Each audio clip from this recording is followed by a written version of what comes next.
একটা মেয়ে কণ্ঠ এত আদল এত সুন্দর হতে পারে, এত পিচিং থ্রোয়িং এত সুন্দর হতে পারে, আমার মনে হয়েছিল যে পৃথিবীতে কেমন আছেন শোনার জন্য আমি 3 দিন না খেয়ে থাকতে পারি। খালি ওই কথাটাই আমার কানে বাজছে, আমি যে আপনার প্রতি দুর্বল, আপনি কি সেটা জানেন? এইটার পরে আস্তে আস্তে আমার ধ্বংসের আস্তে আস্তে দিক শুরু। কি প্যার কা নগমা হ্যায় মৌজো কি রওয়ানি হ্যায়। তোমার একটা শাড়ি দিবে, তোমার শাড়ি পরতে হবে। হ্যাঁ আরে ভাই, তখন আমার একটু মাইন্ডে লাগলো যে এটা কোন ধরনের আবদার, তুমি তো আবদার করতেছো অন্যভাবে। আমাকে প্রথম বসলে খুব ভালোভাবে আমাকে আপ্যায়ন করলো, খাওয়া দাওয়া ঠিকঠাক মতো করার পর হঠাৎ করেই আধা ঘন্টা পর 4 থেকে 5 জন ছেলে আসলো আমাকে। হ্যাঁ, এবার ও ভিতরের রুমে, দুইটা ভিতরের রুমে চলে গেলো, বললো ভাই কেমন আছেন? আমি গুরু আর বুঝতে বাকি নাই যে I am in a trap. আজকের গেস্ট অফ অনার যিনি আমাদের ভালোবাসার বাংলাদেশের ক্যানভাসে থাকছেন, তাকে অসম্ভব ভালো লাগা এবং ভালোবাসার সাথে স্বাগত জানাচ্ছি। Please come. আমাকে কিন্তু সবাই লাভগুরু হিসেবে চেনে, আমি কি? স্টেশন মতো করিয়েছি, আসলে আমার করানো হয়েছে। আপনাকে দেখে আসলে অনেক কিছু শিখেছি। ওকে কি বলে সবাই?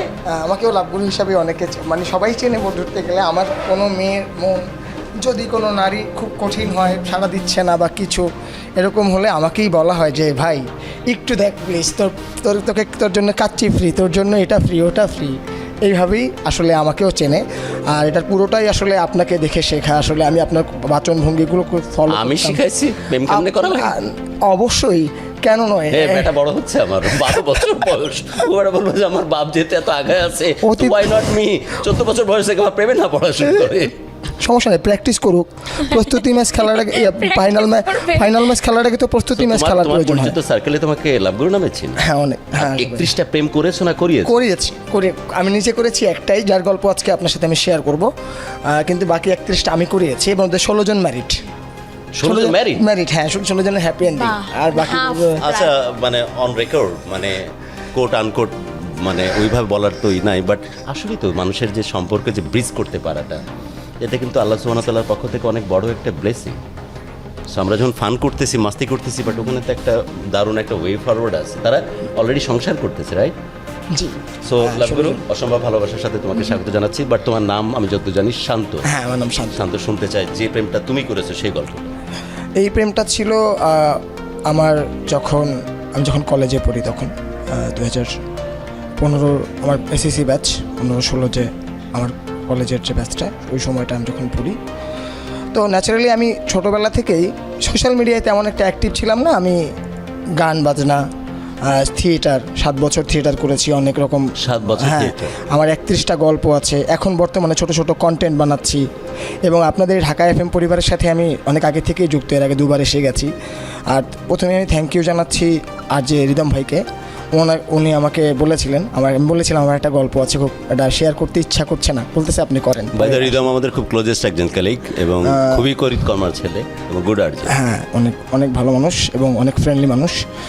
আমি ওনার কাছে, আর বিশেষ করে রিদম ভাইয়ের জন্য আরও কৃতজ্ঞতা, আপনার সামনে আজকে বসতে পেরেছি। আসলে আপনার প্রোডিউসারকে ভুলে যাস না, ক্যামেরা বন্ধ করে। অবশ্যই না, আমরা সেই সাথে প্রোডিউসার আমাদের ডিরেক্টর সুশান্ত দাকে ধন্যবাদ জানাচ্ছি। হ্যাঁ, তো আমি একটু গল্পে চলে যাচ্ছি, কারণ আমি সোশ্যাল মিডিয়াতে অ্যাক্টিভ ছিলাম না, তো ফেসবুক আইডি নামেই ছিল। তো টুকটাক গান করে টোরে তারপর ছাড়তাম, ছোটো ছোটো খালি গলায় গাইতাম। তখন এত ছিল না, ভালো গাইতাম কিন্তু খালি গলায় গাইতাম, স্কুল কলেজের প্রোগ্রামগুলো করতাম। তখন আমি এতটা ইউজড না, মানে এখন লাইন সম্ভব, যেহেতু গানের কথা ঘুরে ফিরে আসতেছে। অসম্ভব সুন্দর গান গায়। হ্যাঁ, আচ্ছা শুনি। একটা বাংলা গান করছি, আমার প্রিয় একটি গান। বকুলের মালা শুকাবে, মেখে নেব তার সুরভি, দিন গিয়ে রাতে লুকাবে,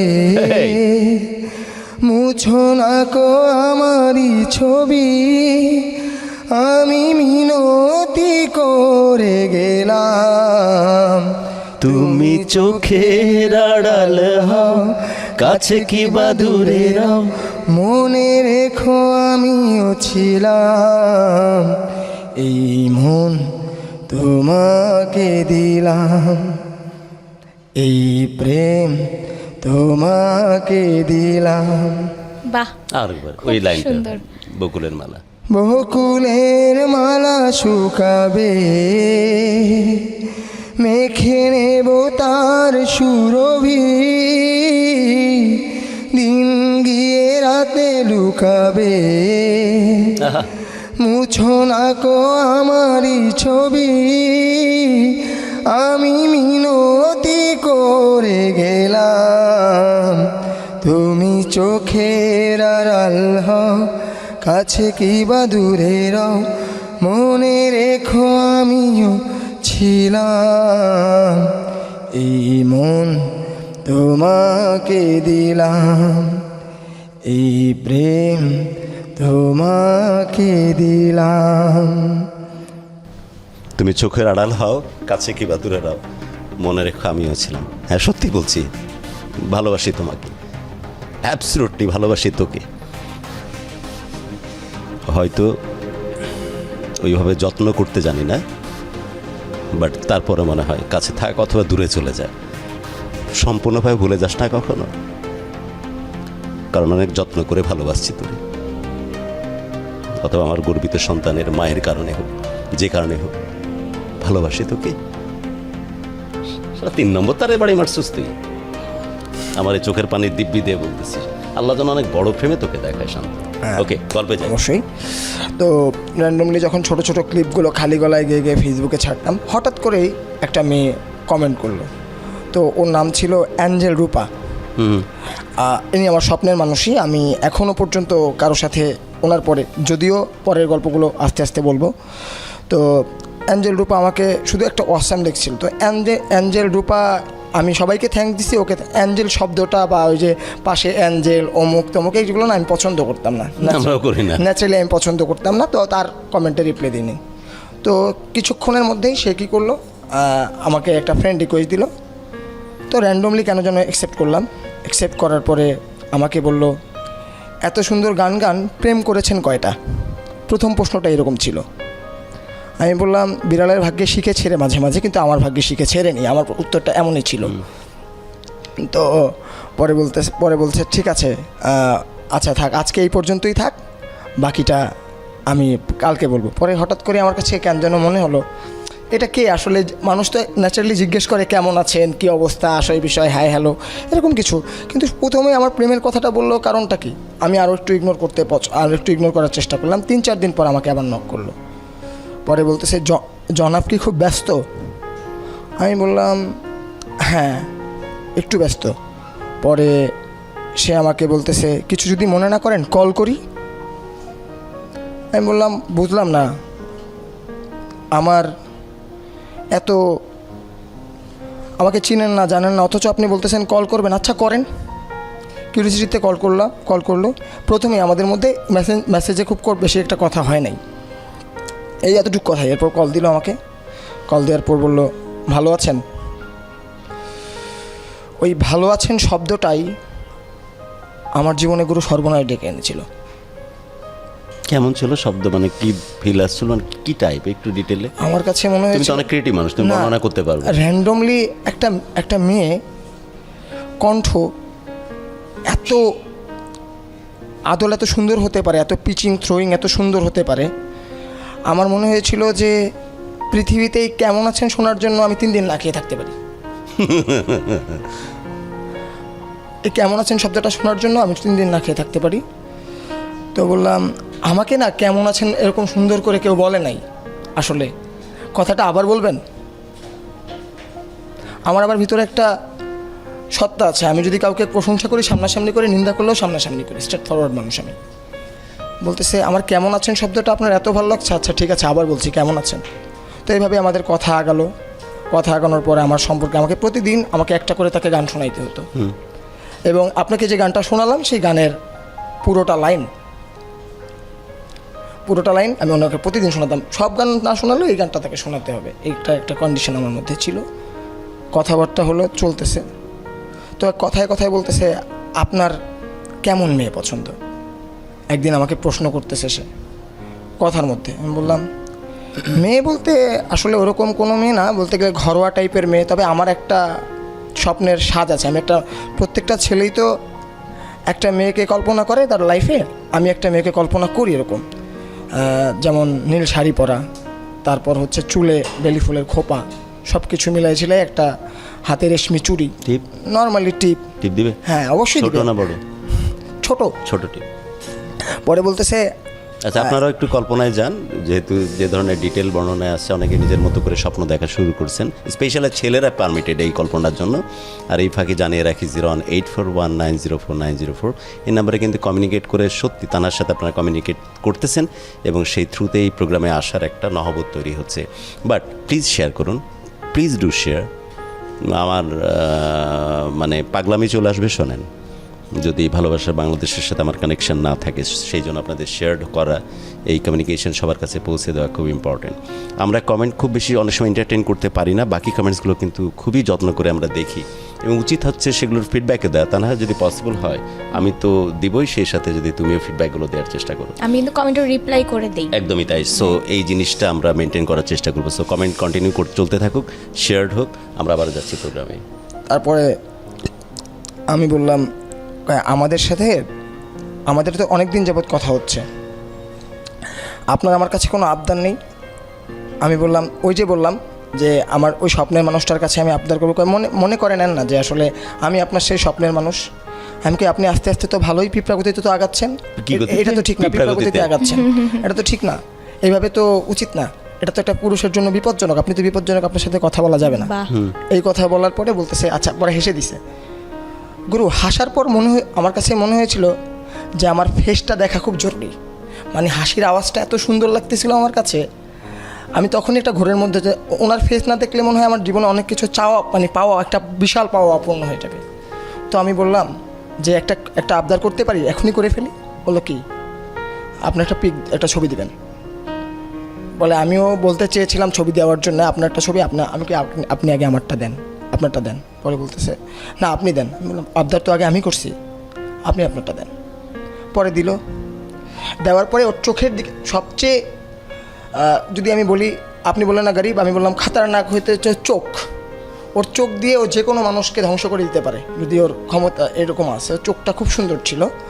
তো আমি হঠাৎ করে আমার নিমাই ভট্টাচার্যের একটা ছিল, মেম সাহেব নাম গল্পে একটা লাইন ছিল, প্রহর শেষের আলোয় রাঙা সেদিন চৈত্র মাস, তোমার চোখে দেখেছিলাম আমার সর্বনাশ। এই কমেন্টটা আমি তাকে করে ফেললাম। তো বলতেছে আবার বলেন তো। পরে আবার বললাম আপনার চোখে আমি আমার সর্বনাশ দেখতে পাই। তো এইভাবে কিছুদিন কথা চলার পরে হঠাৎ করেই একদিন আমাদের হাতির ঝিলে, আমি তো হাতির ঝিলের পাশেই থাকি, তাকে আমন্ত্রণ জানালাম যে দূরে বসে বসে তো অনেক পিপাসার্থ হলাম, আমার তৃষ্ণা আমি আর সহ্য করতে পারছি না, একটু দেখা করলে ভালো হয়। মানে আমি নিজে আরেকবার দূরে বসে তো অনেক পিপাসার্থ হলাম, তৃষ্ণার্থ হলাম, আমার পিপাসা সহ্য হচ্ছে না, একটু প্লিজ কাম ক্লোজার, একটু আসেন। ওকে।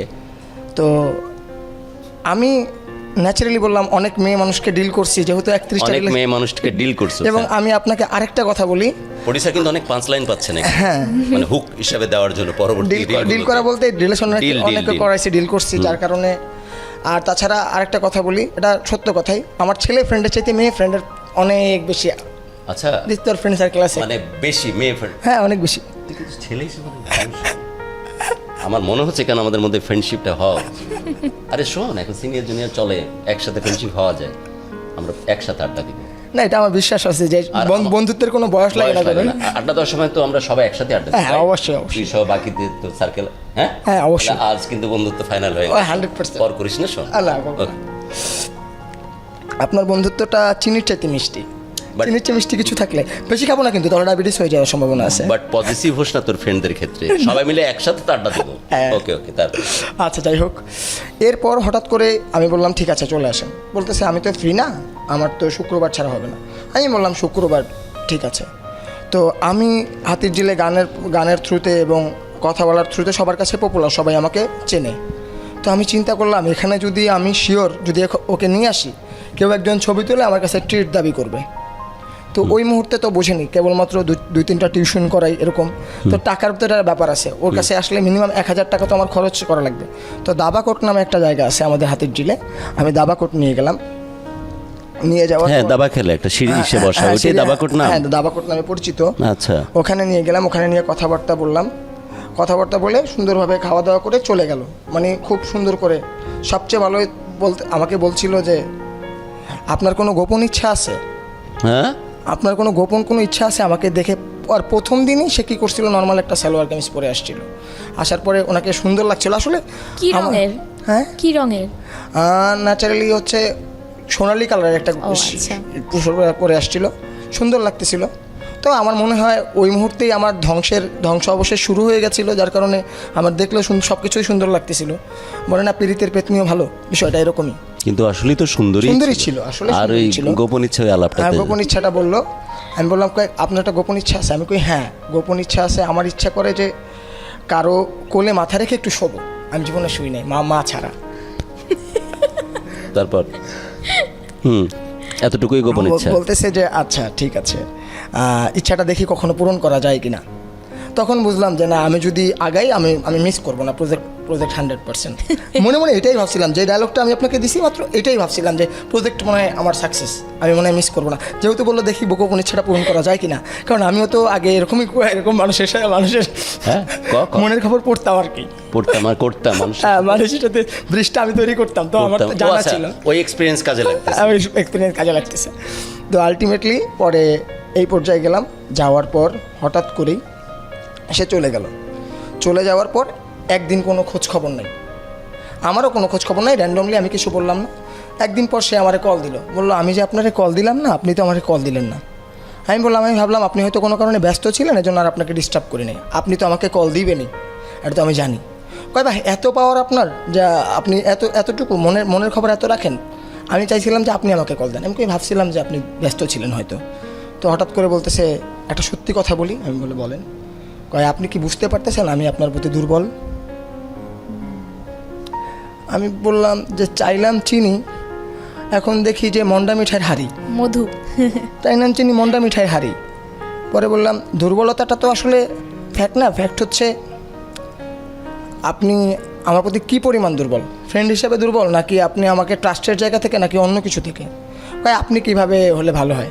আমি তো আপনার প্রতি এখনো পর্যন্ত দুর্বল হই নাই, এখন ধরা দেওয়া যাবে না, কারণ ধরা দিলে আবার সমস্যা। ওই সময় ধরা দেওয়া উচিত না। ধরা দিব না। এই জন্য বললাম যে আসলে পরে করলাম না। পরে বললাম ঠিক আছে, আচ্ছা দুর্বলতার প্রখরতাটা আমি বুঝে নিই। আপনি তো বলছিলেন ওই দিন যে রাত্রেবেলা সকালবেলা বলছিলেন যে আমার ইচ্ছাটা পূরণ করা যায় কিনা, দেখি আপনার দুর্বলতার প্রখরতাটা কতটুকু, তার অনুযায়ী আমিও বুঝে নিব। ভালোই তো, আপনি তো ভালোই সুদাসল মনে রাখেন। মানে কথা বলার ফ্লোটা এত সুন্দর ছিল, আমাকে প্রেমে পড়তে বাধ্য করছিল এক কথায়। আমি যদি বনউল হয়ে বাঘাতে তুল, আমার বলতেই হবে। বুঝিনি কথা। আমি যদি বনউল হয়ে বাঘাতে তুল, বাঘাতে তুল। তো এরকম একটা বিষয় হঠাৎ করেই আমি বললাম আচ্ছা ঠিক আছে, ওকে, আর ঠিক আছে তাহলে আজকে আর কথা বাড়াবো না, কারণ আমি অলরেডি ইমোশনাল হয়ে যাচ্ছিলাম। তো আমি কোনোভাবেই করলাম। পালানোর খুব ভালো অভিনব পন্থা আপনি জানেন। আমি খুব বেশি বই পড়েন না? হ্যাঁ। আমি এই জন্য শব্দ চয়নগুলো খুব সুন্দর বলেই ফোনটা রেখে দিছি, আর কিচ্ছু বলি নাই। ওই রাত্রে আমি ঘুমাতে পারিনি, খালি ওই কথাটাই আমার কানে বাজছে, আমি যে আপনার প্রতি দুর্বল, আপনি কি সেটা জানেন? এইটার পরে আস্তে আস্তে আমার ধ্বংসের দিক শুরু।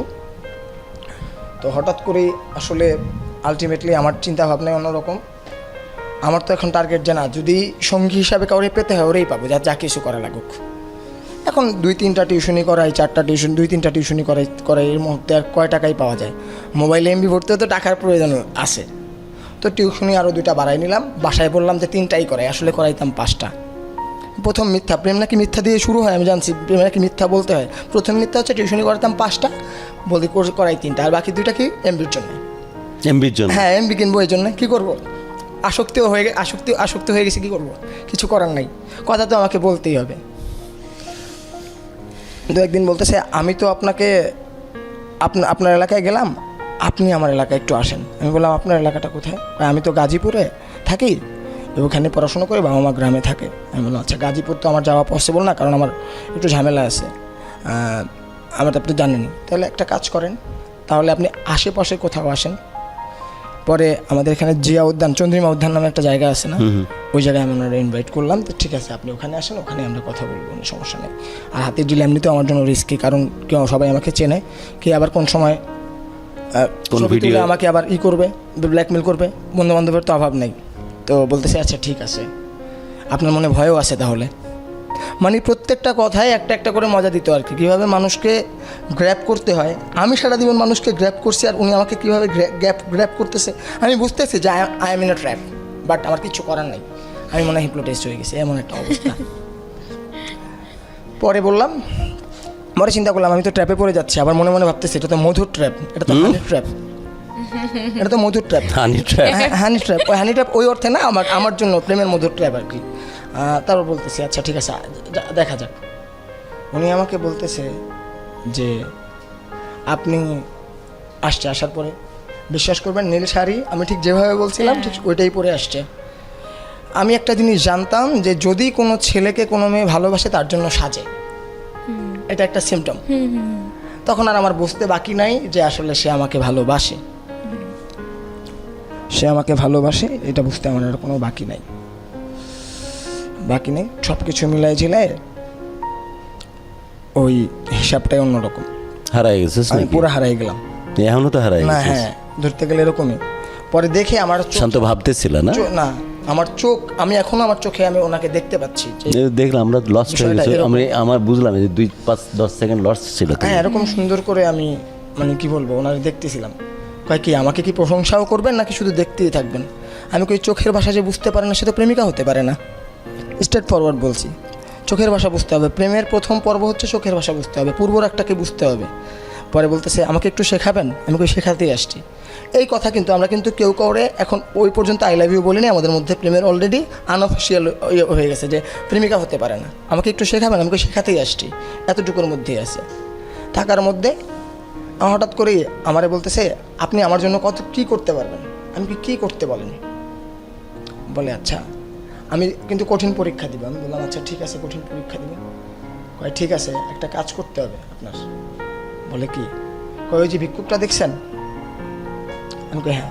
কয় ওর এই গেঞ্জিটারে আপনি পরবেন, পরে তারপরে ওর যে ইয়েটা আছে, আর আপনার এই প্যান্টটা থাকবে, প্যান্টের পাশাপাশি আপনি পরে আমার কাছে ভালোবাসা ভিক্ষা চাইবেন, পারবেন? অসম্ভব রকমের মানে ভিক্ষুকের ড্রেস পরে এসে ভিক্ষা চাইতে হবে, হ্যাঁ, ভালোবাসা ভিক্ষা চাইতে হবে, ভালোবাসা ভিক্ষা চাইবেন, পারবেন? আমি মানে কিছুক্ষণের জন্য বললাম যে কি আবদার করলো, এটা তো আসলে অদ্ভুত আবদার, প্রথম মিটে অদ্ভুত আবদার। আমি বললাম এত ছোট পরীক্ষা দিলেন, আমার তো আমার ভারসাম্যটাকে ধরে রাখতে হবে, এই জন্য বললাম এত ছোট পরীক্ষা দিলেন, আমি তো আরও বড় কিছু আশা করছিলাম। আচ্ছা তাই বুঝি, ঠিক আছে ওকে, এটাই করে দেখান আপাতত। ওই মুহূর্তে আর এক মুহূর্তে ভাবি নাই, আমি সরাসরি এটা করছি। ভিক্ষুকে কনভিন্স করলে কিভাবে? হ্যাঁ, যে বললে যে আপনাকে গেঞ্জিটা দেন একটু পরি। হ্যাঁ, ওনাকে গেলাম, সামনে গেলাম যে জনাবা আপনার ভালোবাসা, পরে দরখাস্ত আকারে মানে জনাবা ভালোবাসার ভিক্ষা চেয়ে আবেদন, বিনীত নিবেদন এই যে আমি আপনার অত্যন্ত কৃতজ্ঞ এবং যত্ন সহকারে আপনাকে হৃদয়ে লালন করা একজন প্রেমিক। আপনি আপনার দীর্ঘদিন আপনাকে কথাগুলো বলার জন্য চেষ্টা করছি, কিন্তু বলতে পারছি না। দয়া করে আপনার প্রতি আকুল আবেদন, আপনি আমার প্রেমটাকে বিবেচনা করে আমাকে আপনার প্রেমিকের খাতায় অন্তর্ভুক্ত করবেন। সমীপে আমি সুন্দর করে দরখাস্ত করে দিলাম, সাথে সাথে দরখাস্ত অ্যাকসেপ্টেড, কথাবার্তা বললো, এরপর চলে গেল। ওই দিনের সর্বশেষ বললো যাক আমার জীবনে যা চাওয়া ছিল তা পেয়ে গেলাম। তো আলটিমেটলি হঠাৎ করে এই ঘটনা, দ্বিতীয় দিন এরকম বলতেছে আমি তো তোমাকে এভাবে কথা বললো, কিছুদিন কথা চললো, কথা চলার পরে কিছুদিন পরে বললো আমরা আবার দেখা করি। দেখা করলো, বলতেছে এবার আর কোথাও না, এবার আমার বান্ধবীর বাসায়। আমি বললাম আচ্ছা ঠিক আছে চললো, কোনো সমস্যা নেই। আর একটা বান্ধবী ছিল মোহাম্মদপুরেই, ওই সাইডে একটা বান্ধবী ছিল, বান্ধবীর বাসায় দেখা করলাম। আর বান্ধবীর বাড়ি গেলো। তারপরে আমার বলতেছে আজকে আরেকটা পরীক্ষা আছে তোমার জন্য। পরে বলতেছে কি পরীক্ষা? আমি কি পরীক্ষা? গুপ্ত ইচ্ছার কথাটা তো তুমি ভুলে গেছো মনে হয় নাকি? না, তখন গুপ্ত ইচ্ছাটা পূরণ হয়েছে, পরে গুপ্ত ইচ্ছাটা পরে পূরণ হয়েছে, বান্ধবীর বাসার পরের কাহিনী। তো বলতেছে ঠিক আছে বান্ধবীর বাসা, সেকেন্ড মিট আমাদের। বলতেছে তোমার একটা পরীক্ষা বাকি আছে। আমি কি পরীক্ষা বাকি আছে? বলতেছে আরেকটা কাজ করতে পারবা? আমি বললাম কি? তোমার একটা শাড়ি দিবে, তোমার শাড়ি পরতে হবে। হ্যাঁ? আরে ভাই তখন আমার একটু মাইন্ডে লাগলো যে এটা কোন ধরনের আবদার, তুমি তো আবদার করতেছো অন্যভাবে আবদার করতেছো, তোমার তো এটা ঠিক না। আমি তোমাকে ভালোবাসি বলে যে তুমি আমাকে ডমিনেট করার চেষ্টা করবে, এটা তো ঠিক না। তো তারপরে হঠাৎ করে এই এক কথায় দুই কথায় আমাদের মধ্যে একটা ঝগড়া সৃষ্টি হয়ে যায়। মানে সে আমাকে কোনোভাবে শাড়ি পরাবে, শুধুমাত্র শাড়ি না, চুড়ি, লিপস্টিক, আর আমি পরবো না। এটা কেমন ইচ্ছা? এটা কেমন ইচ্ছা আমি জানতাম না ভাই, আমি এখনো পর্যন্ত ওর ওই ইয়েটা জানি না। প্রেম নিবেদনের সময় তোমাকে বাধ্য করছিল কি ওই যে ভিক্ষুকের গেঞ্জি গায়ে দেওয়া, গেঞ্জি গায়ে ভিক্ষুকের মতো করে তুমি হ্যাঁ, চাইছিলে? অবশ্যই মানলাম। আর এবার কি শাড়ি পরে? শাড়ি পরতে হবে, এবার শাড়ি পরে আমাকে জাস্ট দেখাইতে হবে এবং শাড়ি পরতে হবে। আর শাড়ি পরার কথা শুনেই তো না, হয়তো আমাকে অন্য পরে আবার ডাচাকানা করে তো কে হইতেও জানে। পারতে, করাইতো কিনা আমি জানি না। ওই পর্যন্ত স্টপ ছিল। স্টপ থাকার পরে আমি ওই দিন রাগ করে বাসা থেকে চলে গেছি। কি আমি আজও বুঝতে পারলাম না যে কি পাগল ছিল না কি ছিল। পরে অনেক রাত্রই করছে। রাত্র করার পরে রাত্রে আর কথা বলি নাই, 4-5 দিন আমি কথা বলি নাই। এদিকে আমার তো ফেটে যাচ্ছে ভাই, অনেস্টলি বলতেছি। আমার জীবনে আমি প্রথম কান্না করছি শুধুমাত্র ওর সাথে, এই বিরহের কারণে আমি কান্না করছি। এরপরে আমি কান্না করি নাই, সচরাচর কান্না করিনি। আর কান্না করছি যে আমি কার কাছে গেলাম, আসলে কি এটা মানুষ না পাগল। মনে মনে ওরে পাগলই ভাবছি, সরাসরি বলতেছি, হয়তো শুনতে পারে এটা, তবে মানুষ না পাগল আমি জানি না। হঠাৎ করেই 5-7 দিন পরে আমারে ফোন দিয়ে মানে বলতেছে, তুমি এত পাষাণ, তোমার ভিতরে একটু মায়া দয়া নাই যে তুমি আমার সাথে এই কাজটা করলা। তুমি সেলিব্রিটি মানুষ, তুমি সেলিব্রিটি, তোমার পিছনে মেয়েরা ঘুরঘুর করে, আর এই জন্য তুমি আমার একদম ডাস্টবিনে ফেলে দিলা। আমি বললাম 6 দিন তোমার সাথে কথা না বলে আজাব যন্ত্রণা সহ্য করলাম, তুমি কোথায় জিজ্ঞাসা করবা যে আমি কেমন আছি, তুমি আমার ডিরেক্টলি আয়সা অ্যাটাক করতেছো, অ্যাগ্রেসিভ মোমেন্টে অ্যাটাক করতেছো, এটা ঠিক না। যা হয়েছে বলে ও রিয়েলাইজেশন না যে শাড়ি টাড়ি পরাচ্ছে, ওইসব ব্যাপার মাথায় নাই? না ওইসব বাসা ভাই, আমি 5 দিন ওর সাথে কথা বলি নাই। আমার মধ্যে 5 বছর মনে হচ্ছে ভাই, আমি 5 দিন ওর সাথে কথাই বলি নাই। আমার কাছে 5 বছর মনে হচ্ছে। কিসের শাড়ি, কিসের কি, আমার কথা বলতে হবে ওর সাথে। কিন্তু আমার ভিতরে একটা খারাপ লাগা কাজ করতেছিল, ইগো হয়তো কাজ করতেছিল যে আমি কেন ওরে কল দিব, ভুলটা তো ওর। ওই কল দিছিল, এরপরে বলছে আচ্ছা ঠিক আছে আমার বান্ধবীর বাসায় আসো। আমি কই না, আমি আর তোমার বান্ধবীর বাসায় যাব না। আমার পক্ষে তোমার সাথে দেখা করলে খোলা ময়দানে, আমাদের ভালোবাসা শুরু হয়েছে খোলা ময়দানে হবে। আমি আর তোমার সাথে তোমার বান্ধবীর আবার না কোন পরীক্ষা দেয় গিয়ে? হ্যাঁ, আমার তো ভাই ভয় লেগে গেছে। আমি তো পুরুষ মানুষ ভাই, আমার কোন জায়গায় আবার কি করে বলতে পারে, কুকুরের অভিনয় করতেই পারে, হ্যাঁ বলতেই পারে ভাই, যে কোনো কিছু হইতে পারে। তো আলটিমেটলি বলতেছে তুমি আসবা না। আমি কই না, তাহলে তুমি থাকো। আবারও 7-8 দিন মতো অফ। হঠাৎ আমাকে একটা আননোন নাম্বার থেকে কল দিল। কল দিয়ে বলতেছে হ্যালো, কেমন আছো তুমি? ভালো আছো। হঠাৎ করে আরেকজন লোক কল দিয়ে বলতেছে যে হ্যালো, আসসালামু আলাইকুম। আমি বললাম ওয়ালাইকুম আসসালাম, কে বলছেন? কয় আপনার সাথে রূপার সাথে কি সম্পর্ক? আমি বললাম ছেলে? হ্যাঁ, ছেলে ছিল। তো র্যান্ডমলি আমি ভাবতে পারতাম যে হয়তো বাবা মা হইতে পারে, ভাই বোন হইতে পারে, আমি র্যান্ডমলি কিছুই ভাবি নাই। তো রূপার সাথে কি সম্পর্ক? আমি বললাম রূপার সাথে আমার সম্পর্ক হচ্ছে একটা ছেলের সাথে একটা মেয়ের কী সম্পর্ক হলে রাতের বেলা 12টার সময় কথা বলে, কীভাবে তারা ক্লোজ কথা বলে। তাই আমি বুঝতে পারছি। আমাকে বুঝতে পারলে আপনারা দেখে আমার শিক্ষিত মনে হয়, আপনি কেন এইভাবে বলবেন? ও আমার ওয়াইফ না, কিন্তু আমার ওয়াইফের চাইতে অনেক কিছু, ভবিষ্যতে ওয়াইফ বানানোর ইচ্ছা। আমার তো মনে কিছু নাই, আমি নর্মাল র্যান্ডমলি বলে দিছি। বলে দেওয়ার পর বলতেছে আচ্ছা ঠিক আছে, আমি তোমার রূপার মামা পরিচয় দিছে, আমাকে মামা পরিচয় দিছে। বলতেছে আমি তো রূপার মামা, আপনি রূপার মামা হিসেবে নিজের পরিচয় দেওয়ার পরে বললাম আচ্ছা মামা, আমি তো আপনাকে চিনতে পারি নাই, আমি তো ওরে ভালোবাসি, আমি তো আসলে ওর প্রতি অনেকটাই উইক, আমি চাইতেছি ওরে বিয়ে করতে, কিন্তু এখন আমার অবস্থান খুব ভালো, আমি কেবলমাত্র ইন্টারে পড়ি, এখন আমাকে একটু সময় দিলে আমি হয়তো করতে পারতাম। আমি শুনছি তুমি অনেক ভালো গান করো, তুমি অনেক কিছু পারো, অনেক ট্যালেন্টেড একটা ছেলে, রূপার মুখে আমি সবই শুনছি, তুমি যদি একটু সময় দাও আসলে তুমি অনেক কিছু করতে পারবে। আমার ফ্যামিলি সম্পর্কে নেওয়ার পরে আমি সুন্দরভাবে বললাম আচ্ছা ঠিক আছে। বলতেছি তাহলে একদিন আমার বাসায় আসো, আমরা কথা বলি। আমি বললাম মামা এই গাজীপুর যাওয়াটা তো আসলে পসিবল না।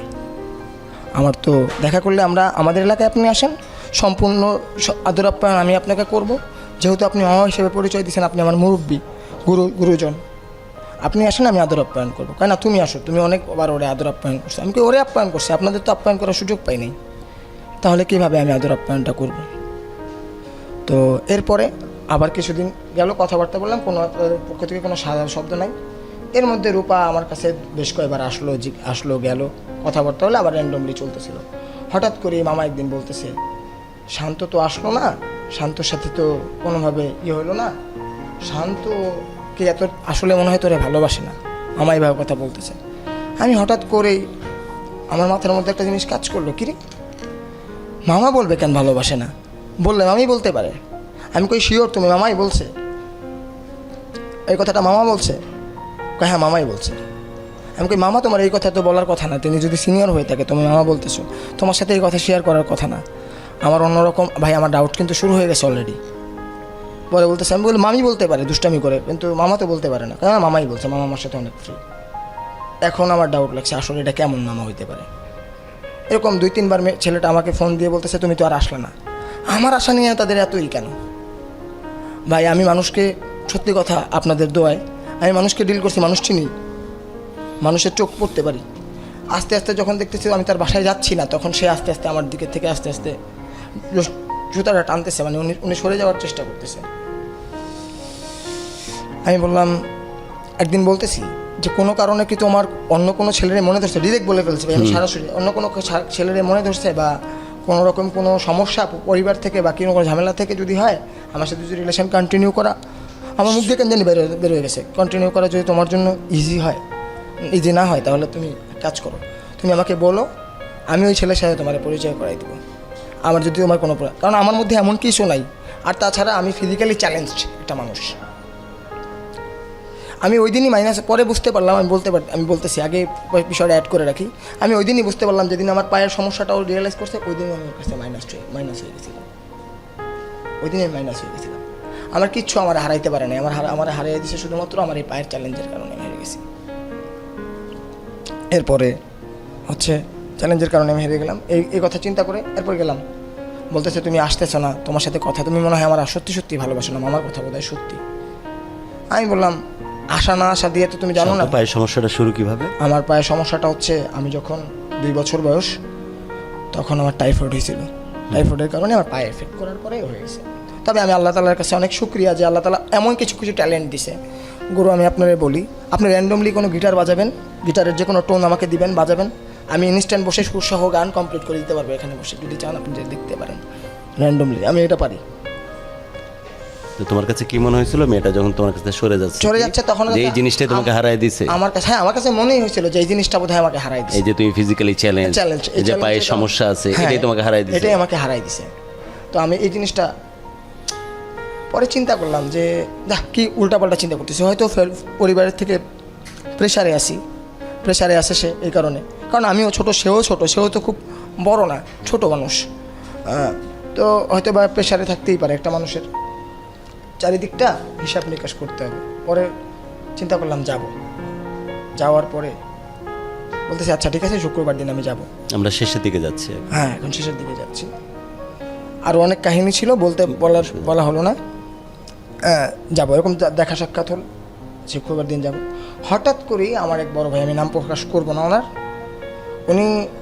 উনি আমাকে গাজীপুরের যেই জায়গাটার কথা আমি বললাম, ভাইয়ের সাথে আমি শেয়ার করতাম। ভাইটা খুব ভালো ছিল আমার, ওনার ভাবির আর ওনার যে বউ, উনি আমার খুব ভক্ত ছিল গানের, এবং আমি ওনার বোনের মতো জানতাম। এখনও আমাদের এলাকাতেই আসে ইনি, এই জন্য আমি নাম প্রকাশ করব না, কারণ উনি গাজীপুরের থেকে আমাদের এলাকাতে আসছে কোনো একটা কারণে। উনি বলতেছে সব কিছু ঠিক আছে, তুমি ওই জায়গায় যাচ্ছ, তুমি ওই জায়গায় যাও, যে যদি কোনো সমস্যা হয়, যেহেতু ফ্যামিলির ব্যাপারটা গেছে, কোনো একটা ঝামেলা হইতে পারে, তুমি আমার নাম্বারটা নিয়ে যাও। নাম্বারটা নিয়ে গেলে যদি কোনো ঝামেলা হয়, ওখানে আমি করতে পারবো। তো ভাইয়ারা দেখতে সিম্পল দেখা যায়। আমি ভাবলাম কি যে এই আর কি ঝামেলাই করবে, হয়তো বা উনি আরও 2-4 জন ধরবে, আরও আমার ক্ষতি কিছু করবে না। র্যান্ডমলি আমার বিশ্বাস ছিল কিছু করবে না, ওর ক্ষতি করার মতো অ্যাটলিস্ট মেয়ে না। কিন্তু আখেরে আমি মানুষ চিনতে ভুল করি, পরে আমি রিয়েলাইজ করতে পারলাম। কি করছিল? আসতেছি। পরে কেন জানি নাম্বারটা রাখার পরে ভাইয়ের কাছে দিয়ে সুন্দর করে রেখে তারপরে সুন্দর করে রাখার পরে একদিন বলতেছে, সেদিন 2023 সাল 24 তারিখ, এপ্রিল মাসের 24 তারিখ। আমার তারিখটা ভালো মনে আছে, স্পষ্ট মনে আছে। আমি গেলাম, যাব, আমার মনের ভিতরে যেতে মন চাইতেছে, কিন্তু আমার পা চলতেছে না, এমন একটা অবস্থা। এবং 3-4টা বাধা পাইছি যে আমি যেতে পারবো না। কেন জানি আমার কোনো বিপদ আপদ হলে আমি কেন জানি বুঝতে পারি এটা একটা আল্লাহ তাআলার পক্ষ থেকে আমার একটা দিয়ে গেল। তারপরে হঠাৎ করে আমাকে বলতেছে যে আচ্ছা ঠিক আছে, বাসায় যাব। তুমি কই? আমার তো খুব জানি, আমি তো কোনাবাড়িতে আসছি, নামটা বলেই ফেললাম, কোনাবাড়িতে আসছি, তো তুমি যদি একটু দেখা করতে। আমি গেছি আমার ফ্রেন্ডের বাসায়, একটা ফ্রেন্ড আছে হাতিমারা কলেজের সাথে, ওদের বাড়ি আছে, আমার ছোটোবেলার ফ্রেন্ড। আর কারো বাসায় না কারো বাসায় তো উঠতে হবে, ওর বাসায় তো ডিরেক্টলি যে উঠতে পারবো না। তো খুব বেশি ডিটেইলড মানে অ্যাড্রেসে না যে, বাই দ্য ওয়ে আমরা মূল গল্পে আসি, কোনাবাড়িতে বলছিলেন। বলে যাচ্ছি, চলে যাচ্ছি। তারপরে হঠাৎ করে আমার সাথে দেখা হয় আনুমানিক 2:30-3টার দিকে, বললো বাসায় চলো। আমি বললাম আচ্ছা ঠিক আছে বাসায় চলো। আমি প্রায় যার সম্বন্ধে বলা হচ্ছে সে যদি মনে হয় যে তার সাথে রিলেভেন্ট হচ্ছে স্টোরিটা, আপনি চাইলে কিন্তু আমাদের এই প্রোগ্রামে এসে আপনার পক্ষ অবলম্বন করে কথা বলতেই পারেন। আমরা সাথে সাথে আপনার এই অপরচুনিটি অ্যাকসেপ্ট করবো এবং আপনাকে কথা বলার সুযোগ করে দেবো। হ্যাঁ আচ্ছা। তো এরপরে হঠাৎ করে আমাকে বলার পরে বলতেছে বাসায় চলো। আমি বললাম বাসায় চলো, যাবো না বাসায়। আমার ও নিজের বাসায় নিয়ে যেতে চাচ্ছে। আমি কই তোমার সাথে বাসায় যাওয়াটা রিস্ক। হাসতে হাসতে আমি বলতেছি, তুমি বলতেছো বাসায় সবাই আছে, বলতেছো বাসায় সবাই আছে। আমি বললাম বাসায় সবাই থাকবে কি না, তুমি আবার কোন সময় কোন পরীক্ষা দিয়ে বসো, আমার সম্মান ইজ্জতের একটা ব্যাপার স্যাপার আছে, আমি বাসায় যাবো না। কয় তাহলে তুমি বাসায় যাবো না? চলো বাসায় চলো। বাসায় গেলাম। বাসায় যাওয়ার পরে আমাকে জোরে বলো। আমাকে প্রথম বসলে খুব ভালোভাবেই আমাকে আপ্যায়ন করলো, খাওয়া দাওয়া ঠিকঠাক মতো করার পর হঠাৎ করেই আধা ঘন্টা পর 4 থেকে 5 জন ছেলে আসলো আমাকে। হ্যাঁ, 4 থেকে 5 জন Oh my ছেলে চলে God. আসলো। 4 থেকে 5 জন ছেলে চলে আসলো। ছেলে চলে আসার পর ও ভিতরের রুমে, 2টা ভিতরের রুমে চলে গেল। বললো ভাই কেমন আছেন? আমি গুরু আর বুঝতে বাকি নাই যে I am in a trap. আমার আর বুঝতে বাকি নাই, I am in a trap. হঠাৎ করেই আধা ঘন্টা পর 4 থেকে 5 জন ছেলে আসলো আমাকে। হ্যাঁ, 4 থেকে 5 জন Oh my ছেলে চলে God. আসলো। 4 থেকে 5 জন ছেলে চলে আসলো। ছেলে চলে আসার পর ও ভিতরের রুমে, 2টা ভিতরের রুমে চলে গেল। বললো ভাই কেমন আছেন? বললাম ভাই ভালো আছি, আপনারা কারা? বলতেছে আপনার শালা সম্বন্ধী আছে। এর মধ্যে নর্মালি বাংলা ভাষায় বলতেছে আপনার শালা সম্বন্ধী আছে, আপনি শুধু বউয়ের সাথে দেখা করবেন, শালা সম্বন্ধীর সাথে দেখা করবেন না? এটা কোনো কথা? ও মাই গড। শালা সম্বন্ধীর সাথে দেখা করবেন না? এটা কোনো কিছু না, এটা কোনো কথা না। আমি আপনি একটু আপ্যায়ন করতে আসলাম। পরে আমি বললাম আপনার কথা বলার ধরন তো খুব সুন্দর, আপনি তো যে কোনো মুহূর্তে যে কোনো মেয়ের মাথা ঘুরে দিতে পারেন, এবার পারলে আমাদের মাথাটা একটু ঘোরান। আমি বললাম ভাইয়া কী প্রয়োজন আপনি আমাকে বলেন, আপনি কেন আসছেন? আমি তো আসছি এখানে একটা মেহমান হিসেবে। একটা মেহমানটা কি মানুষ এই ধরনের কথা বলে আপ্যায়ন করে? পরে বলতেছে তোর মেহমান তোর কাছে রাখ, তোর যে যা বলি তুই শোন, ওর কাছে তুই আসছিস কেন, ওর সাথে তোর কী সম্পর্ক? আমি কই যে সম্পর্ক হলে আমি বাসায় আসতে পারি সেই সম্পর্ক। পরে আমার একটা থাপ্পড় মারছে। থাপ্পড় মারার পরে বলতেছে তোর জন্য একটা সারপ্রাইজ আছে, তুই একটু পরে অপেক্ষা কর। আমি ভাই ওরা কয়জন? 5 জন মতো। আচ্ছা, হ্যাঁ 5 জন। আর ওই মেয়ে কোথায় তখন? ভিতরের রুমে। আচ্ছা, তোর কাছে একটা সারপ্রাইজ আছে, তোর জন্য একটা সারপ্রাইজ হয়েছে। এখন বললাম সারপ্রাইজটা কি আমার একটু বলেন। কয় তোর ওর লোকে বিয়ে করাই দিব। ও তো ভালো মানুষ না, ও তো তোর সাথে ওর সাথে বিয়ে করাই দিব। পরে আমি ডিরেক্টলি বলছি যদি বেশ্যাও হয় ডিরেক্টলি এটা কেটে দিবেন না, কাটবো না, রাখবো। যদি বেশ্যাও হয় আমি এখনই বিয়ে করে নিয়ে চলে যাবো, আমারও মাথায় রাগ করছে, যা হবে দেখা যাবে, বাবা আমার পায়ে পড়ে যাবো, কী হবে? কিন্তু আমি বুঝলাম না যে আমি শুধুমাত্র একটাতে অ্যাস্ট্রোনিজ করবো যে আসলে আমার সাথে হচ্ছেটা কি, আমি কি এই জন্যই আসছিলাম, আমার সাথে কি হচ্ছে। হঠাৎ করেই সে আমাকে বলতেছে আচ্ছা তুই সারপ্রাইজটা নে আগে। গুরু সামনে থেকে বেরোয় আসলো, দেখলাম নর্মালি আমি যে মানুষটারে চিনি, মানুষটার এতটুকু একটা প্যান্ট পরা কাটা এই জায়গা দিয়ে, নর্মালি একটা টি শার্ট, নর্মালি কোনো অন্য টন্না কিচ্ছু নাই। সে এসে আমার সামনে বসলো, বৈশা বলতেছে কি কেমন লাগলো আমার সারপ্রাইজ?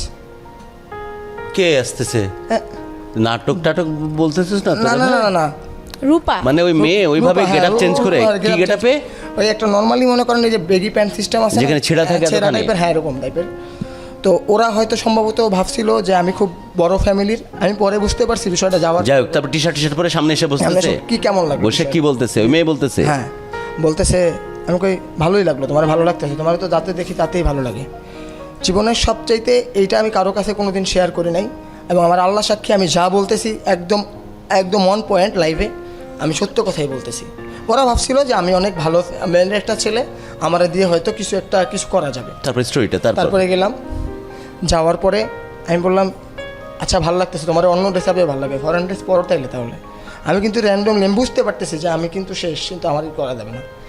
তো হঠাৎ করে আমার বলতেছে তুই নাকি ওরা ডিস্টার্ব করিস, তুই নাকি ওরা অনেক জ্বালাতন করিস, তুই নাকি ওরা অনেক ভয় দেখাচ্ছিস, আর তুই নাকি আমি কইছি ওই ছেলেরা বলতেছে হ্যাঁ তোরে তো এখন মারবো, বিভিন্ন রকম ভয় দেখাইছে। একজনে তো কইতেছে আমার জবাই দিবে, এমন একটা অবস্থা।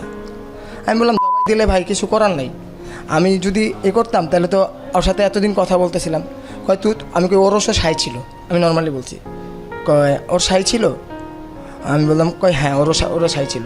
কয় তুই প্রমাণ দিবি কীভাবে যে ওর সাই ছিল, ও যদি অস্বীকার করে? কয় আমার তো ভাইয়া কোনো সাই ছিল না। আমি কই আচ্ছা তোমার সাই ছিল না, এদিকে এসো। আমি কই দিই তোমার মোবাইলটা একটু দাও তো। মেয়ে অস্বীকার করতেছে যে আর সাই ছিল না। তোমার মোবাইলটা একটু দাও। কয় আমার মোবাইল দিয়ে তুমি কী করবা? আমি কই আমার মোবাইল, তোমার মোবাইলটা আমি কিছুই করবো না, তোমার মোবাইলটা দাও। যদি তোমার সাই থাকে তাহলে আমি তোমার মোবাইলের পাসওয়ার্ডটা খুলতে পারবো, আর যদি তোমার সাই না থাকে তাহলে খুলতে পারবো না। তোমার মোবাইল তো অবশ্যই লক করা। আমি ওর পাসওয়ার্ডটা খুলে দেখালাম, যদি আমি এই মেয়ের সাথে আমার সাই না থাকে তাহলে আমি ওর পাসওয়ার্ড জানি কীভাবে? পরে তো এখন তো অবস্থা খারাপ আমার। তো পরে আচ্ছা ওই ফোন টোন রাখ, যে অন পয়েন্ট, এখন তো তুই এখান থেকে যাইতে পারবি না। আমি কই আপনাদের কী লাগবে আপনি বলেন। বলতেছে টাকা না 1 লাখ। স্ক্যাম। তারপর টাকা না 1 লাখ। আমি বললাম আমার কাছে 1 লাখ কেন, এখন আমার কাছে আছে 3,000 টাকার মতো, যদি নিয়ে এটা রেখে দিতে পারেন। আমার কাছে একটা টাচ ফোন আছে, ওটা যদি রেখে দিতেও চান রেখে দিতে পারেন, আদারওয়াইজ কোনো নাই, আর কিছু করার নেই। আর মেরে ফেলতে পারেন। মরছি তো মরছি, আমি তো জাতির কুলাঙ্গার। আমি নিজের গালি দিচ্ছি ওই জায়গায়, আমি হচ্ছে জাতীয় কুলাঙ্গার। নাইলে আমি কেন এইরকম একটা ট্র্যাপে পড়লাম? আমার মতো একটা ছেলে যে এত বুদ্ধিমান, সে কীভাবে এরকম ট্র্যাপে পড়লো? আসলে আমি আমার মতো কুলাঙ্গার আর পৃথিবীতে হয় না ভাই। আমারে মারেন ডিরেক্টলি আমি বলতেছি, আমি লিটারেলি কাঁদতেছি আর বলতেছি যে আমারে মারেন কিছুক্ষণ। জুতা আছে, কোনো ছেঁড়া জুতা কোনো কিছু আছে, যদি আমারে পেটান। কারণ আমার নিজের প্রতি আমার নিজের গালি দিতে ইচ্ছা করতেছে। কার কাছে আসলাম রে ভাই আমি? পরে বলতেছে না কিছু লাগবে না, করতে যাবে না, 1 লাখ টাকা দিতে পারবি না, ঠিক আছে 30,000 টাকা আনা। তুই স্টুডেন্ট মানুষ, তুই দিবি কীভাবে? ও আমারে বলতেছে যে তুই টাকা না আনাইলে আমি বলে দিব যে তুই আমারে নষ্ট করার চেষ্টা করছিস। কে করছে? রূপা মেয়েটা। ডিরেক্টলি মানে একবার ওদের সাথে গ্যাংয়ের সাথে মিশে এবার পুরোপুরি এবার ওপেন হয়ে গেছে। আমার কাছে ক্লিয়ার, যখন আমি টাকা আনাইতে চাচ্ছিলাম না তখন সে ওপেন হয়ে গেছে। আমার কাছে ক্লিয়ার। দেখি বলতেছে হ্যাঁ, রূপটা আমার কাছে ক্লিয়ার বলতেছে যে তুই টাকা আনা, নাহলে বলবো তুই আমার নষ্ট করছিস এবং তোর নামে মামলা করব।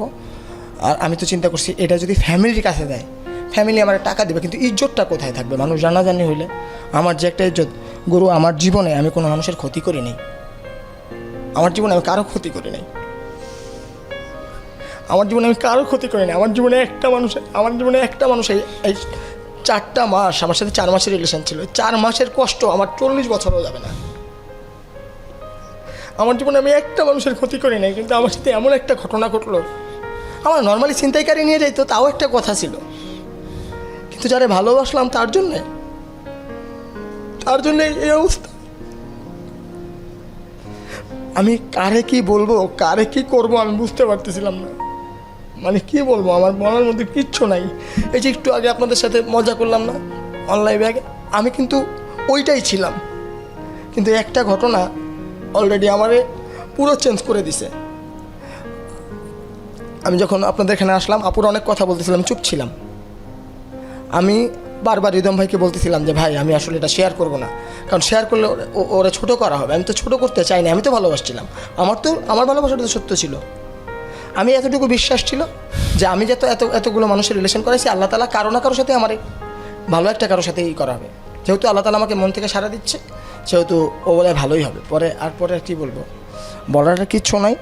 এরপর বললাম মাত্র 30,000 টাকা তোর মূল্য, তুই আমারে বলতি আমি কুলি মজদুরি করতাম, যদিও আমার সামর্থ্য নাই।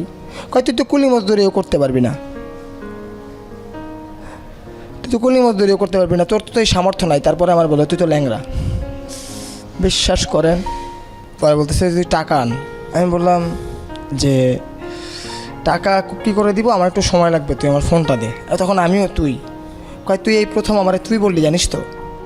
আমি বললাম কী করব, দেখছি যেমনি শিখছি সামনে, আমি বাংলায় বলতেছি আর কি। তখন আর ওর সাথে কোনো কার্টিসি নাই, কোনো মার্জিত ব্যবহার নাই। তারপরে বলছি যে আচ্ছা ঠিক আছে টাকা আনবো, টাকাটা ফোনটা দে তুই আমারে। পরে ফোন দিছে, ফোন দেওয়ার পরে আমি সর্বপ্রথম ওই যে ভাইয়াটার কথা বলছি না, ওই ভাইয়াটার ফোনে আমি ফোন দিছি। ফোন দিয়ে বলতেছি ভাই আমি তো ফাঁদে পড়ছি। পরে বলতেছে তুই কারে ফোন দিছিস, ফোন কেটে দিছে গাইটা। তুই কারে ফোন দিছিস, ফোন কেটে দিছে। কেটে দেওয়ার পরে এখন আমার ফোন আবার নিয়ে নিছে, নিয়ে নেওয়ার পর কারে ফোন দিছিস। আমি কই যারে ফোন দিছি তারে হয়তো তোরা চিনবি, চিনলে হয়তো তোদের করা হবে। হঠাৎ করে একটা ছেলের কাছে কল আসলো। ওই 5 জনের মধ্যে একটা ছেলে ছিল যে ওই ভাইয়ের সাথে কানেক্টেড। বলতেছে এই একটা সমস্যা হয়েছে। কয় কী হয়েছে? কয় আমার এক ছোটো ভাই বিপদে পড়ছে। আমার বলতেছে ও তো বুঝতে পারছে, বুঝে আমার বুঝতে দেয়নি। আমি বলছি যদি বলতেছে তাহলে তোরা তখন মেরে ফেলবো। আমি কি মেরে ফেলে ফেল, আর নাইলে যেহেতু ফোন চলে গেছে তাহলে তো গাজীপুরে তোরা কেউ থাকতে পারবে না। তখন তো আমি ফুল ফর্মে। কয় তুই অমুক ভাইরে কীভাবে চিনিস? তখন আমি বুঝছি যে ওদের কাছেও ফোন চলে আসছে। আগে একটা ছেলে গেছে, গিয়ে ফোন রিসিভ করছে। পরে আমি বললাম ভাইয়ের সাথে আমি কথা বলি। এখন আমার কয় না কথা বলতে দিবে না, যদি কথা বলতে না দিস তাইলে তোর খবর আছে, আর কথা বললে তুই বেঁচে যাবি, যারা আমার সাথে এই কাজটা করছে তারা ফেসে যাবে, তুই বেঁচে যাবি। পরে আমার ফোনটা অটোমেটিক্যালি দিছে। ফোন দেওয়ার পরে ফোন আমি লাউড স্পিকারে রাখছি। এ বলতেছে কেটে দিন দাদা, যে মাদার চোদ, ওরে একটা থাপ্পড় দিলে একটা ম্যাগাজিন খালি করে দিব ওকে। আমারে তো চিনিস, ও আমার কলিজা, ও আমার ভাই না, আমার কলিজা ডিরেক্ট। ওই ছেলে বলতেছে? হ্যাঁ ওই ভাইয়া বলতেছে, তোর বড় ভাই? হ্যাঁ। যদি পারো স্যার পা ধরে মাপ চা। তো ওই লোকটা আবার বড়, তো উনি খাবার দিয়ে পা ধরতে, আমি বলছি দাও না ভাই দরকার নেই, এখন আমার ছেড়ে দে, আমি চলে যাবো, তোদের সাথে আর কোনো কথা নেই। আমি ওই ওর সাথে কথা বলে ওই দিনটা চলে আসছি। এরপর থেকে আমি আর কোনো দিন আমার আইডি অ্যাক্টিভেট করছি। ওরে কোনো সব ভাইয়া বলছে যেতে ওই মেয়েটারে আমার কাছে দিয়ে। আমি কি ভাই আপনি কয় তোর সামনে তুলে নিয়ে আসবো? আমি কি তোলার দরকার নেই, আমি তোর চেহারাই দেখতে চাই না। হয়তো ওরা অনেক ঘৃণা করিস। পরে আমি একটা কথাই বলছিলাম যে কেউ যদি আপনার প্রচণ্ড ঘৃণা করে, আপনি চাইলে সেটা ভালোবাসায় রূপান্তরিত করতে পারেন, কিন্তু কেউ যদি আপনার ভালোবেসে ঘৃণা করে, সেটা আর কোনো দিন সেকেন্ড টাইম ভালোবাসায় রূপান্তরিত করা সম্ভব না। আর আমি ওরে ঘৃণাও করি না, কারণ ঘৃণা করলেও তো ওরে নিয়ে আমার 1 সেকেন্ড ভাবতে হবে, ওই ভাবনার সময়টা আমার কাছে নাই। পরে ভাই বলতেছে তুই অনেক বড় মনের মানুষ বলে আমার জড়াই দিচ্ছে। এই যে আমি গেছি চলে, এরপরে আর থেকে আর কোনো দিন কোনাবাড়ির মুখী হই নাই। আমার ওই ফ্রেন্ডের মেয়ে হয়েছে, যে ফ্রেন্ডের বাসায় গেছিলাম, মেয়ে হয়েছে, মেয়েটা বড় হয়েছে। আজ পর্যন্ত ওই ফ্রেন্ডটা 3 বছর যাবে আমার সাথে কথা বলে না। তুই আমার মেয়েটা দেখতে আসলি না, কিন্তু কেন আমি ওখানে যাই না এটা আমি জানি, যদিও ওখানে কোনাবাড়িতে নাই। পরে ভাইয়া বলছে তো এটা তো আমি এমনি ছেড়ে দিব না, তোরে যারা আটকাইছে তারা আমি তা করে পেলে বড় করছি, তোরে যা আটকাইছে আমার মুখের ওপর ফোন কেটে দিছে, আমি তোদেরকে ছেড়ে দিব না কখনো। তারপর ভাইয়া কী করছে আমি আর জিজ্ঞাসাও করি নাই, কিছু হয় না। এই হলো আমার হাউ ইজ জীবন, লাইফ কেমন এখন? হ্যাঁ এখন আমার লাইফ খুব সুন্দর। আমি এই পর্যন্ত 31টা গল্প লিখছি, আবার ছোট ছোট কন্টেন্ট করতেছি। তোমার সংখ্যা 31 আটকায় থাকে কেন? তুমি কিন্তু বিভিন্ন মানুষের প্রেমও লাগাই দিয়েছো 31টা। এটা করে না, এই 31টা তো 32 হবে, গল্প তো আরেকটা লিখবো। আচ্ছা গল্প, এটা তো আর না। এনিওয়ে এখন ভালো জীবনটাকে সেলিব্রেট করতে হবে, বাট যা ঘটেছে তোমার সাথে এটা মানে কোনো সত্যি কোনো গল্পের উপন্যাসকে হয়তো হার মানায়। বাট আমার কাছে মনে হচ্ছে তুমি যে ধরনের মানুষ বা যে ধরনের সাইকোলজিক্যাল স্ট্রেংথ তোমার, এবং যে ধরনের যে ধরনের তোমার মেন্টাল ক্যাপাবিলিটিস এবং বাকি যেসব কোয়ালিটিগুলো আছে, স্পেশালি তোমার এই ধরনের গান করো, তুমি বলছিলে থিয়েটারের সাথে যুক্ত। আমার কাছে মনে হয় যে মাঝে মাঝেই তোমার মতো মানুষগুলোর উচিত, অনেক কষ্টে থাকে যেসব মানুষগুলো, তাদের সাথে জীবনটাকে সেলিব্রেট করা। তোমাকে কিন্তু গানওয়ালা হিসেবেই চিনে হাতিঝিলে, কারণ ওখানে মাঝে মাঝে তুমি আসর বসা। তুমি কি জানো যে কত দুঃখে থাকা, হতাশা একদম নুইয়ে পড়া মানুষগুলো তোমার পাশে থেকে তোমার গান শুনে বা তোমার প্রেজেন্সের কারণে তারা হয়তো এক ঝলক ভালোবাসা নিয়ে ব্যাক করে বাসায়, হয়তো বা নতুন করে আবার ঘুরে দাঁড়ানোর স্বপ্ন দেখে। সো আমি এই জীবনটাকে আমি একদিন চাই যে একবেলা আমি তোমার সাথে সেলিব্রেট করি, if you have no problem. হ্যাঁ, I have no problem. Okay, আর তুমি ভালো থাকো, জীবনটাকে বড় করে বাঁচো। আর মেয়েকে নিয়ে কথা বলার আগ্রহ বা আকাঙ্ক্ষা বা রুচি আমারও নাই, বাট ছেলে কোনো স্পেসিফিক কোনো মেয়ে না, ছেলেরাও বিভিন্ন সময় মেয়েদের সাথেও এই ঘটনাগুলো ঘটায়। কিন্তু এইভাবে যতই চেষ্টা করুক ভালোবাসাকে কখনোই কেউ কলুষিত করতে পারবে না বলেই আমি বিশ্বাস করি। কারণ ভালোবাসা পৃথিবীতে যদি এক্সিস্ট করে সবচাইতে অতি পার্থিব একটা অনুভূতির নাম। এটাকে এই ধরনের দু একজন মানুষজন কোনোভাবে এটাকে নষ্ট করে দিতে পারে না বলেই আমার বিশ্বাস। ঠিক আছে, সো নতুন করে আবার ঘুরে দাঁড়ানো গল্প শুরু হোক। আর আমার জন্য যদি সম্ভব হয় আবার 2টা লাইন, যে কোনো গানের 2টা লাইন। एक प्यार का नगमा है, मौजों की रवानी है, जिंदगी और कुछ भी नहीं, तेरी मेरी कहानी है। एक प्यार का नगमा है, तेरी मेरी कहानी है, एक प्यार का नगमा है। আফসোস, অনুষ্ঠান শেষ করছি, বাট একটা ব্যথা আর একটা দীর্ঘ নিঃশ্বাসকে কাছে নিয়ে এসে এখনও মনে হচ্ছে এই ছেলেটি গান করার সময় ওই পাপিষ্ঠ মেয়েটাকেই কল্পনা করতেছিল। বড় অদ্ভুত তুই, আর বড় অদ্ভুত এই জীবন। আসলেই ভাবতেছিলি, এখনও ভাবতেছিলি, গান করার সময়ও ভাবতেছিলি। গুরু, স্মৃতি ভালো হোক বা খারাপ, এটাকে সঙ্গে নিয়ে চলতে হয়। বাহ, লাভ গুরু না, তুই মহাগুরুতে চলে গেছিস। আর আমার চেয়ার খুব অল্প সময়ের মধ্যে যোগ্য হয়তো একটা জায়গা খুঁজে পাবে। আমারও কুইট করার বা অবসর নেওয়ার সময় হয়ে গেছে। You are very capable to take over my chair. বিদায় নিচ্ছি আজ সবার জন্য অনেক অনেক দোয়া। প্রত্যেকটি প্রাণ ভরে উঠুক ভালো লাগা নিয়ে, আর প্রত্যেকটি হৃদয় শাসিত হোক শুধুই ভালোবাসা দিয়ে। অনেক ধন্যবাদ গুরু আপনাকে, এবং শান্ত ভাই আপনাকে অনেক অনেক ধন্যবাদ। আমি আসলেই আপনার ঘটনা এবং গল্প যাই বলেন না কেন, যতটা হাসি মুখে শুরু করেছিলাম, বাট শেষটা যে এতটা বেদনাদায়ক হবে আসলে বুঝতে পারিনি। যাই হোক, ধন্যবাদ আপনাদের দুজনকেই। আজকে শেষ করছি, বিদায় নিচ্ছি। আশা করি আপনাদের অনেক বেশি ভালো লেগেছে। Naji 414